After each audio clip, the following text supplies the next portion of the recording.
นะครับลงให้ถึงพื้นเลยครับพี่เลี้ยงเลี้ยงข้างล่างได้แล้วก็หลุดตีนซ้ายเลยอย่าไปมั่วกับมันอย่าไปมั่วกับมัน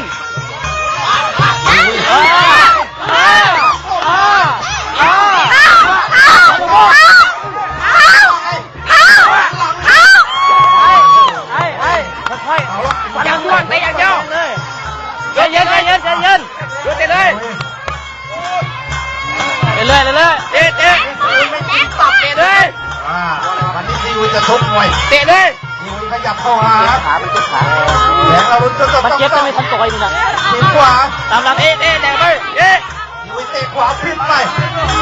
เข้าใกล้ๆจะลงขยับใกล้ๆเตะขวาลุ้นเตะขวาที่พันนอกมันเจ็บขาซ้าย